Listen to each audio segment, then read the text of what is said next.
Welcome to How to Talk to Kids About Anything with Dr. Robyn Silverman, a podcast loaded with practical tips, powerful scripts, personal stories, and simple steps to make even the toughest conversations easier. So get ready to get the information you need to make the impact you want from someone you trust, your friend, parenting expert, Dr. Robyn Silverman. Hello, and welcome to How to Talk to Kids About Anything, where we give you the tips, scripts, stories, and steps to make even the toughest conversations easier. I'm so thrilled to be your host, Dr. Robyn Silverman, child and teen development specialist, author, and speaker, and most importantly, parent of two great kids who give me the opportunity to love, learn, and grow every single day, whether I want to or not. Believe me, I get it. It's not always easy, but we're in this together, and thankfully we have a lot of wonderful people we can call on to get the help and insight we need. Do your children or young teens get nervous, scared, jittery, uneasy, agitated, stressed out? Well, everyone gets worried sometimes. Some people are able to move through worry fairly easily, while others find that worry gets in their way. Does that happen to your kids? In certain situations, it certainly can happen to mine. Some kids worry about school or tests or where they're going to sit at lunch. Others worry about bugs or thunderstorms, bad dreams, or being away from their parents. As an adult, sometimes our kids' worries seem strange or illogical, and we get frustrated or overwhelmed, annoyed, or even worried about their worry. We need some tips and scripts to help our kids tame those jitters, especially when we aren't there to always help them through that worry. Well, we're in luck. My next guest is going to help us talk to kids and help kids understand and outsmart worry. Huebner, PhD, is the author of the award-winning What to Do When You Worry Too Much, the brand new Outsmarting Worry, and 6 other books for children that have been translated into 21 languages and nearing the 1 million mark in sales. This is not surprising because her books are really great. They give you such great insight and also really remarkable tools that you can use right away. Her work has been featured on the Today Show, WebMD, Parents Magazine, and other news and media outlets. Dr. Huebner gave a TEDx talk, a great talk that I have seen myself on rethinking anxiety, and is a popular speaker for both parenting and professional groups. She is based in Exeter, New Hampshire, where she specializes in the treatment of anxious children and their parents. I love your work, Dawn, and I couldn't be more excited to have you here as a guest on How to Talk to Kids About Anything. So welcome to you, Dawn.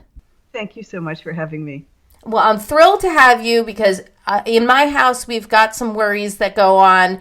I used to be worried as a kid, and in fact, I remember when my 4th grade teacher had us all reading some signs that were around the room, even towards the beginning of the school year. She said, "Robyn, this one's for you." And she pointed to it and I said, "Don't worry." So it was something that I grew up with a little bit, and I see it in my own kids at times. But before we get into the meat of the matter, for those who haven't had the opportunity to read your books or to meet you or see you speak, would you just take a moment to tell us what gets you up in the morning and why you got so passionate about the topic of anxiety in kids? Yeah, so I was an anxious child also, but I didn't know that I was an anxious child. In my family, we didn't talk about nervousness or worry or fear. We had very much kind of a tough it out approach. So I grew up anxious without knowing it. Not surprisingly, I had an anxious child myself. And when my son was little, he developed a number of specific phobias, strong specific fears. One of them was to splinters. And initially, we did what most parents do, which is that we reassured him that he wasn't going to get splinters. And that didn't really do anything. It didn't help him. And the more we reassured him, the more afraid he became about the possibility of a splinter. And the fear morphed into a broader fear of anything made of wood, because anything made of wood, he thought, could make him get a splinter. And so we started to help him avoid touching wood, which is not so easy to do. And the more we fostered that avoidance, not knowing that that wasn't the right thing to do, the more we fostered that avoidance, the more his fears grew. And it got to the point that he was nearly incapacitated. He had a lot of trouble kind of navigating the world, understandably, because there's a lot of stuff made out of wood. And it eventually got to the point that we realized that he needed some help. I was a therapist, but I didn't at that time really know about anxiety and how to best treat it. And we brought him to a general therapist who was really not helpful to us. And it caused me to realize that I needed to take matters into my own hand. And I kind of stumbled upon cognitive behavioral therapy, which was something that I didn't really know about before. It wasn't part of my training in graduate school. But it's the evidence-based way to treat anxiety. And it completely turned things around for my son. Wow. And ultimately for me and in my clinical practice. And it led to the writing of my first book. And what is exciting about this for me is that there's a way to think about and talk about and respond to anxiety that's different from what our instincts lead us to do. But it's so powerful and it's so effective. And it's something that parents and kids can be taught fairly easily. So what gets me up in the morning is that this is exciting work and it really changes people's lives. And I love that. I love being part of that. Wow. And I have your books in front of me, and I just loved reading them and how practical you are. I have so many questions just even listening to that first introduction that you had. So let me first begin with, we know that kids are often afraid of all different kinds of things. We had a dog. He passed away last year at 16. So my kids, would have friends come over, and even at that time, the dog was pretty old, but we had some people who were definitely scared about coming over. My child's afraid of, of dogs, what should we do? Maybe you should come over here. I've seen kids who are highly afraid of bees, which makes a little bit more sense to me, but they're also afraid of spiders that are sort of across the room. You talked about splinters. It's interesting because there's so many different kinds of fears, but sometimes anxiety can seem so illogical. Can you tell us why anxiety can be so illogical, like the thing with splinters and wood and all that kind of thing? Right. So anxiety is not about what is happening. Anxiety is about what might happen. And it's anticipatory, right? So children start to think about bad things that could happen. And in an anxious brain, possible is the same as probable. So if something bad might happen, it begins to feel like it will happen, it's going to happen. And it often gets hugely exaggerated, not only the probability, but also how bad the bad thing's going to be. So it often seems illogical to people, who are not experiencing this. It makes sense to the anxious person because they're thinking that bad thing might happen. And often they're right. The bad thing might happen, but they're grossly overestimating both probability and how serious that bad thing is going to be. Oh, so interesting. And thank you for putting it so clearly that it's not about what will happen, but what might happen. And it may have already happened. I'm sure your kid probably did get a splinter at some point, right? At sometimes it's based on, my child had at 2 years old, was at a park and swatted at a hornet. Not a great idea. And it stung his face. Right. So, of course, now he's actually it's not about hornets so much, but just bees in general, like anything that's like anything that. Flying around his face, I would imagine. Yes. So we all have this thing called safety learning, this mechanism called safety learning. And what that is that when we're in a situation where we've gotten hurt or when we feel like we're about to get hurt, our brain makes a quick imprint of all of the details around that situation. And helps us remember the details to try to keep us safe. It's a protective mechanism. And it's an important one. There are all kinds of ways in which we need that kind of danger learning to happen. But sometimes it can happen mistakenly or it generalizes too broadly. And so we have an alarm go off in our head anytime we're reminded of anything that has to do with the situation that hurt us in the past. So I often see anxious kids that have what they describe as superstitions. So they once threw up and they were wearing a green shirt and they will not wear a green shirt again because they're convinced that somehow that puts them in danger. right? But that's a really good example of danger learning gone awry, right? Right. Right. Well, you sometimes have it go in the right direction where we're like, oh, these socks were lucky, so I'm just going to Right? wear them every time I play baseball. Yes, yes. So very interesting that, people have these illogical fears, but we feel like almost powerless because they seem so illogical to us. And I imagine that parents, and I certainly have gone through this in my head, thinking, how did this fear happen? My daughter gets pre-nervous Yes. before the idea of my husband and I going away for a couple of days for business. Then she starts to get a little nervous about us going because we won't be around. Pre-nervous. Nothing's actually happened, but I'm wondering to myself, like, what did I do that made this happen? So can you talk a little bit about how these kinds of fears can start, especially ones that you go, wait, nothing actually has happened that seems like it would make an imprint on my child in that way? Right. So the kinds of things that kids get frightened about or nervous about make sense, right? Your daughter might anticipate that when you're gone, she might miss you. Yes. She might need you. Something might happen. That's logical for her to wonder about those things. Sure. What happens, though, is she wonders about those things, and then a danger alarm gets pulled in her head. And once the danger alarm gets pulled, she begins to not be able to think clearly. So when that alarm gets set off, she can't access the things that she normally knows, right? Her past experiences or things that she's been told, or the fact that there'll be another caregiver there that's going to be helpful to her. She can't access any of that. And so what children tend to do when that danger alarm gets pulled is they avoid the situation or they seek reassurance. And both avoidance and reassurance seeking are tremendously reinforcing, meaning that when a child seeks reassurance, it helps them feel better, or when a child avoids a scary situation, it helps them feel better.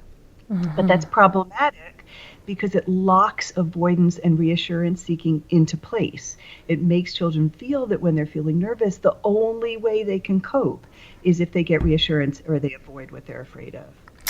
Absolutely, absolutely. And, I imagine there's a temptation as a parent, of course, that you want to help your child. You want to reassure them. You want to maybe even help them to avoid the dog that might be there or the bees that might be, we won't go out now. We'll go out in a little while. We won't go near those flowers. We'll go over here. Just like you were saying, you avoided places with wood. But I imagine that also kind of feeds the proverbial monster under the bed. So exactly, right. So if you imagine, one of the things that's really helpful to do is to externalize anxiety or externalize worry, meaning to think about worry like it's a little creature, like a little beast that's come along and is trying to frighten your child by all of these scary possibilities. And reassurance feeds the worry beast. So it helps a child feel better right in the moment, but it's giving just a big, hearty meal to this little worry creature. And it's making it so that your child is increasingly dependent on the reassurance, and same with avoidance. When you avoid, you're strengthening that idea that whatever it is, the garden or the dog or the bee, is actually a danger. And that feeds the worry beast again. So it's helpful to do this externalizing. It's helpful to name worry. So I see kids who talk about having like germ worm, or somebody creatively calls their worry kebab. It can be named anything. A funny name is a good one. I try to avoid calling it a worry monster because I don't want to introduce the idea of monster, but beast or something like that is okay. So to name the worry, and then to teach a child how to see it as separate. It's here comes kebab, he's trying to scare you again. So kids can learn to begin to disconnect from it a bit and to talk back and challenge and disobey their worry. Like, kebab, get out of here. what are you doing here again? I see you lurking there. Right. That's right. Yeah, we talk about that name it, claim it, tame it. So powerful to be able to name the worry and actually be able to say, this is not my voice. This is not me saying this, but rather something else, something external that I can have power over. So that makes a lot of sense to me. So as we were saying, the parent can often sort of feed into this, but at the same time, okay, you're not supposed to reassure them, maybe like in the way that we are, and we're not supposed to help them avoid it, but we can't just sit there and be like forcing them to touch the wood or to force them to, go down the slide with the bees on it. Like, what are you supposed to do? We can't force them to do it. So how are we supposed to get them to start doing things that they may be afraid of? Yeah, so it's really important for parents to help their children have some sort of framework within which to understand what's happening for them. Mm-hmm. And those conversations need to happen when a child is not in the midst of panicking about something.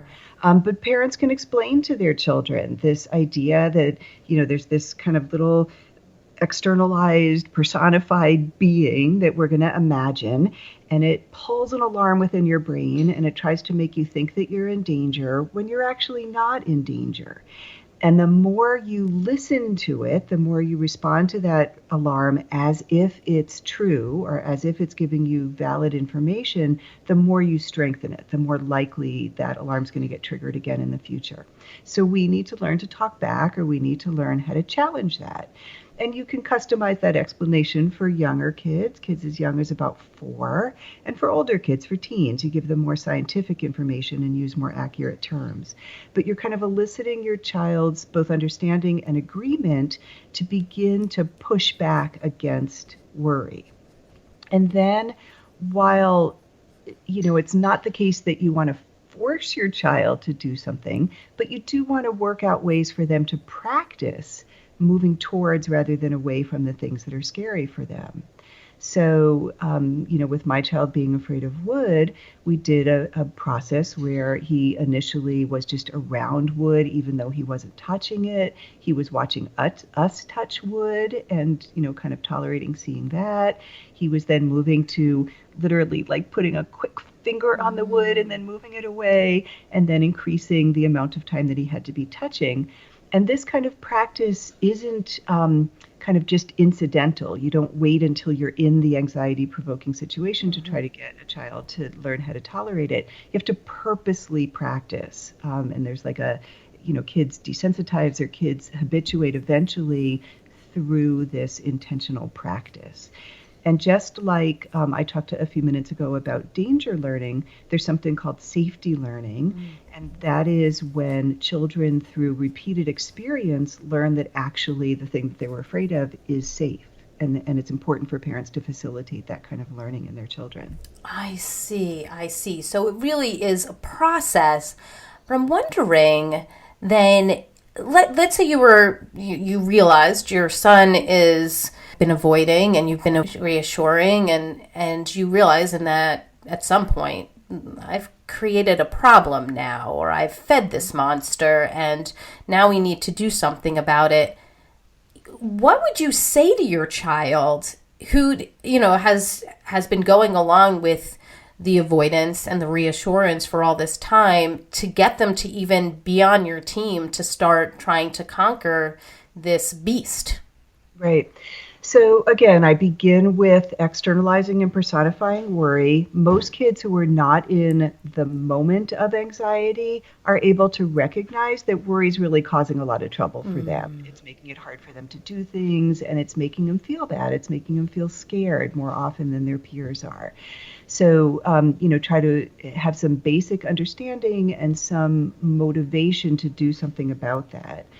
And then the way that I explain exposure to kids, exposure is doing the things that you're afraid of on purpose without all those protective mechanisms and safety behaviors in place. The way that I typically explain that is by the process of habituating or desensitizing to something which kids understand because they've all had the experience of jumping into a cold swimming pool and getting used to the water. And that is a perfect example of how we can desensitize or get used to something that's initially uncomfortable for us. So the water in a pool isn't scary, it's cold, it's uncomfortable, right? But if we stay in the water, we just get used to it. We stop registering the fact that it's cold. And we can use the fact that our brains and our bodies are able to get used to things and apply that to whatever it is that we're afraid of. So we can get used to being around bees. We can get used to dogs. We can get used to touching wood. We can get used to anything. And just like in a swimming pool, how to get into the water, you can either jump in or you can gradually lower yourself step by step in. When you're trying to desensitize to something that you're afraid of, you can do it in a plunge-in way, kind of all at once, or you can do it in a gradual step-by-step way. Most kids elect to do it step-by-step, which is absolutely fine. But that's a basic way of kind of explaining to kids why it is that it's important to approach and how that's going to work within their brains and their bodies. Okay. Now, we had interviewed Dr. Lynn Kenny in a really popular podcast episode on calming down procedures. And she was really talking about calming down when a child was having a tantrum, but I'm just wondering, she talked a lot about breathing. And I was wondering if breathing in a specific way is a way that you suggest is helpful for dealing with anxiety, and how can people do it, and are kids into it? Will it be helpful? What do you think about that? Yeah, so there's a part of our brain called the amygdala, and the amygdala gets set off when we think that we're in danger. And breathing helps to calm the amygdala. But it does not work when a child is in the midst of an amygdala storm, when they're panicking about something. It doesn't work to just say, take a breath. Oh gosh, I feel like I'm guilty of this. Yeah, You're just hitting me right there. Really, I'm sorry. Take a breath. Kids are really, really resistant to that. So you need, if you're going to use breathing, you need to talk to kids about breathing ahead of time. You need to talk to them about how there's this alarm system in their brain, and sometimes an alarm gets triggered accidentally, and breathing is one of the really helpful ways that we can calm that down. And then kids can practice breathing when they're not in the midst of an episode. So there's a fair amount of prep work that needs to be done and breathing practice that needs to be done in order for breathing to be helpful in the moment. But if parents do that prep work and that practice with their children, so practice calm breathing or slow breathing, then absolutely it is helpful in the moment. But it's not the end of the story. So the purpose of the breathing is to calm down enough to be able to think more logically and access a skill set that you've learned. And the skill might be, I need to talk back to my worry, or I need to challenge my worry, or I'm not going to let my worry be the boss of me in this situation. So it's not just breathe and you're done. It's breathe and then you need to use one of your other strategies. Okay, so it kind of just sets the stage. Correct. Okay. You mentioned making sure your children have the skills before they're in the circumstance. And I'm wondering, I have my kids maybe starting a new activity or going to camp for the first time or being away for the first time. Is there some pre-work you can do when they're not showing signs of worry at this point, but that a couple weeks from now, months from now, that these are the types of things that may cause some worry in advance. Is there anything that you can do to help them prepare to sort of head it off before it starts, or you just got to jump into the pool? Yeah, so I guess I want to start by saying that worry isn't necessarily a bad thing. And worry happens for important reasons. It kind of alerts us that we need to pay attention. And so it's important for parents to talk to their kids about that, to the fact that the goal is not to wipe out all worry. The goal is to not let worry stop you from doing things, right? Okay. So if you have a child who gets paralyzed by worry, then it absolutely does help in advance to talk about whatever the new activity or new event is going to be. I see lots of parents who are reluctant to bring up the start of school or the start of a new activity because they don't want to trigger their child. That's typically a mistake. Yes. So it's better to bring it up and talk about it in advance and have your child be able to put into words the things that make them feel uneasy or unsure, and then you can do some problem solving about that. But one of the many things that I love about working with kids and parents on anxiety is there's kind of a one-size-fits-all situations set of techniques. So it's not as if you need to kind of have a new approach to different manifestations of anxiety. You kind of do the same thing every time. Which is part of what makes this so user-friendly, so doable. I know you talk a lot in your book about different ways to deal with anxiety and outsmarting worry. And you mentioned before, you don't want to be avoiding things and sort of helicopter parenting the circumstance. And I'm wondering, I just want to talk about the line there. So if your child is worried about, let's say, the start of school, like you were just saying, I often like to suggest, talking to your child and find out, well, what would make you feel less scared and more calm? And let's say in my child's situation where they're going to a new activity or a new camp, it would mean let's meet somebody in advance who might be also going to the activity. Is that kind of cheating the system, or is that a good idea to kind of find out what may calm them down? Yeah, that's a good idea. So, it's important for kids to develop an understanding of the fact that we can feel lots of things at once. So we can be nervous and excited at the same time. We can feel unsure and curious at the same time, right? We can feel two things at once. And the more difficult of our feelings, feeling unsure, feeling anxious, feeling nervous, we can decide that we're going to shift our attention or shift our focus to the other things that we're feeling. So, if there's a child afraid about starting school, you can talk about the specific things that make them nervous and help them come up with a plan for how they're going to manage those things. And then absolutely, you'd also want to talk about what are the parts you're excited about, what are the parts you're looking forward to, and then help kids learn how, when the worry thoughts come up, to kind of change the channel or shift the focus I like that. onto the more positive stuff. Love the change the channel idea. Right. That is genius. So we're talking a lot about things that we kind of know in advance. The new activity, the start of school. What about the thing we can't plan for? Like all of a sudden the bee comes, it's happening right now. You're in the circumstance, or, all of a sudden you're in a new situation that you hadn't planned for. How can we help our child when they're in the moment and we didn't know it was going to happen? Okay, so a child who has no history of a fear of bees might see a bee and get scared in the moment, and most parents are going to help their child move away and quickly reassure.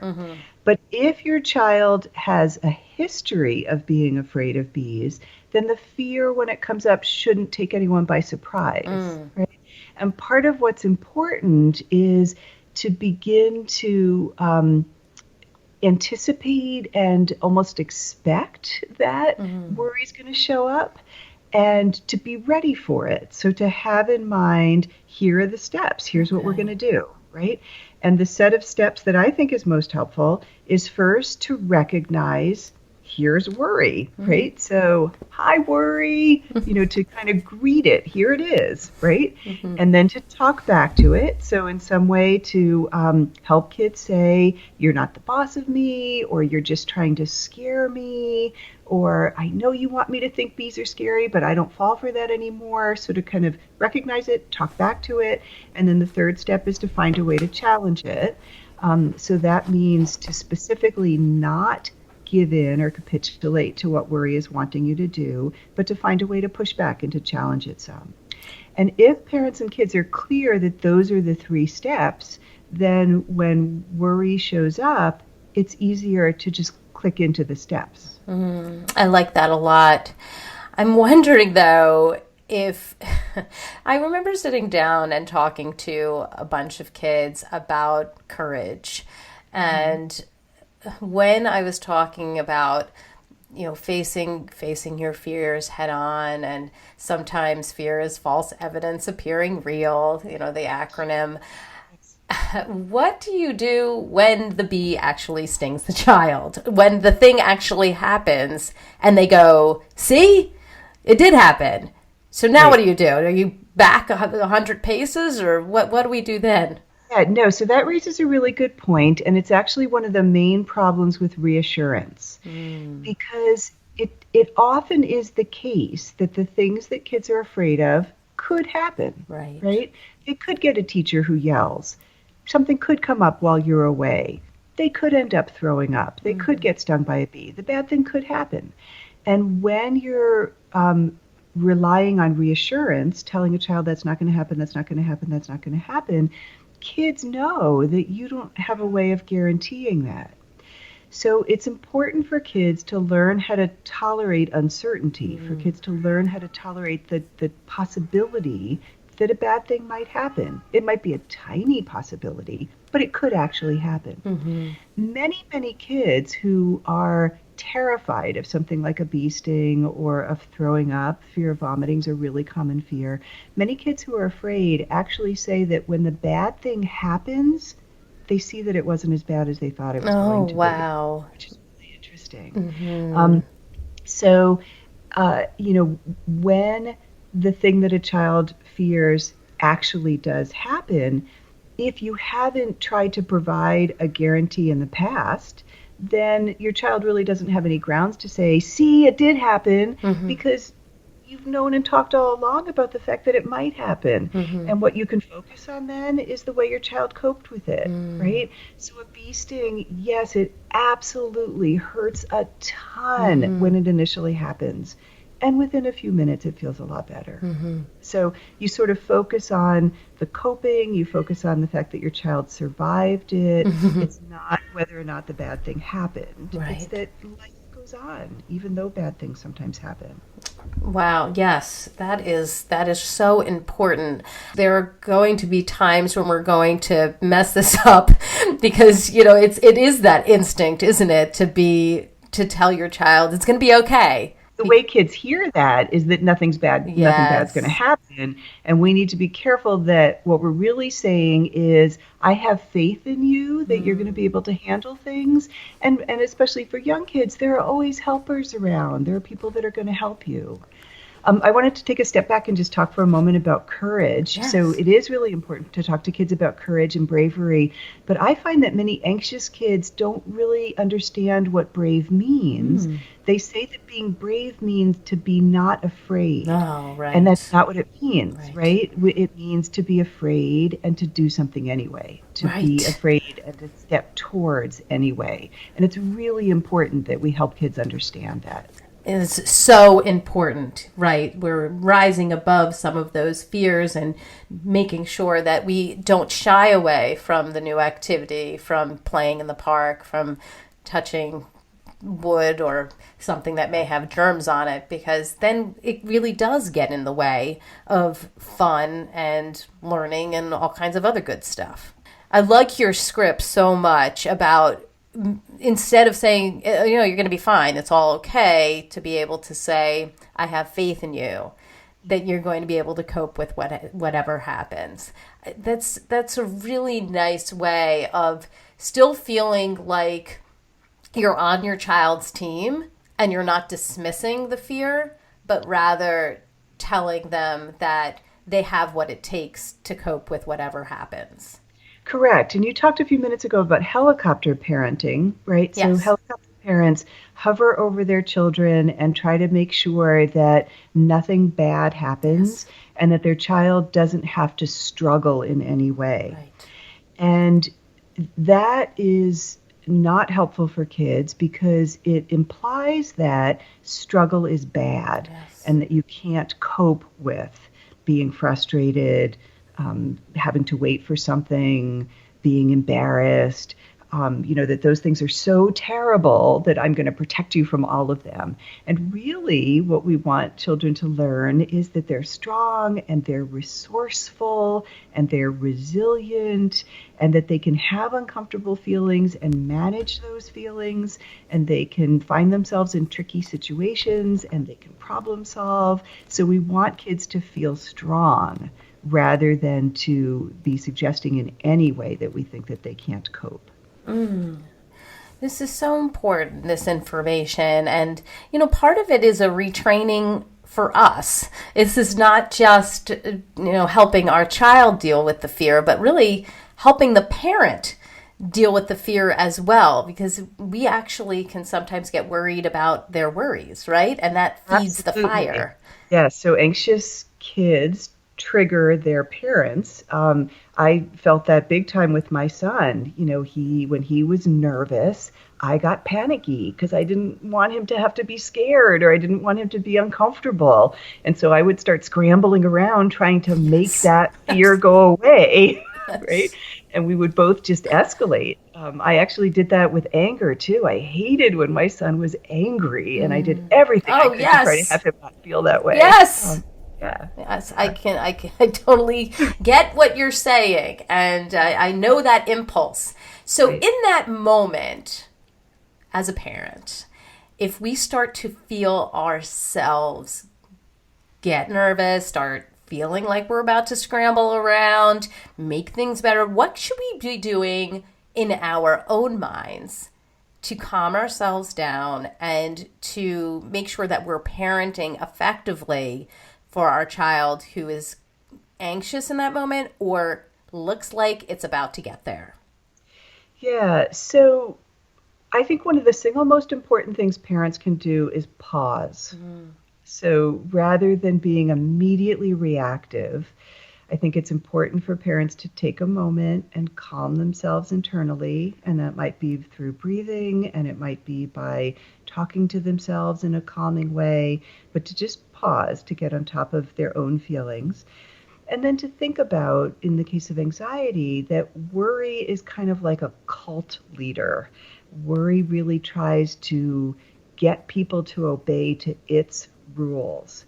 And parents need to stay clear on that and to see that they're stronger than worry, and they're not going to enter into the cult, and they're not going to allow their child to be a part of that cult. Such a good way of putting it. I have this image right now of, the beast that comes out with this worry, and then of course they have all these sidekicks, right? These come out too. Right. Wait a second, he has an entourage. That's right. But talking about it in that way with kids is really helpful. And kids can draw pictures of it and name it. And kind of introducing that humor helps kids to see something about, wait a minute, this is absurd. Or wait a minute, I don't have to do this. That's really useful. Yes, it's like your Bob is bringing out my Steve. Now wait a second. Right. Yes. All right. Awesome. This is so important. I would love to know your top tip, because you have so many good ones and your books are filled with them. But what would you say is the top tip when we're talking about helping kids outsmart worry? I would say the most important one is to learn to recognize when worry's in the room and to talk back to it, like to not immediately capitulate to it. Because it's not always obvious, right? Like sometimes it sort of sneaks up on you, like some kind of stealth fighter. Right. Well, in my most recent book, I talk about how worry disguises itself. So it can look like boredom. I don't want to do that. I don't like that, rather than I'm scared about it.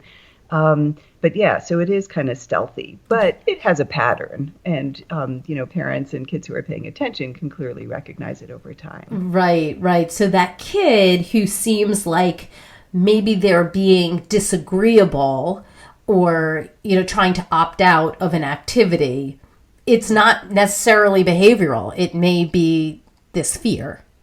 Absolutely. And it's important to not respond punitively to things like that. So there's this middle ground where you don't want to be overly accommodating the anxiety, but you also don't want to be hard on your child around it. You want to be supportive and empathic, and parents can be coaches to their children to help them use a skill set, a new set of skills. Right. So in that moment, you would call it out and be able to say, this looks like worry sitting next to you, and telling you those lies again, right? And then you're prompting them to kind of go down that same path.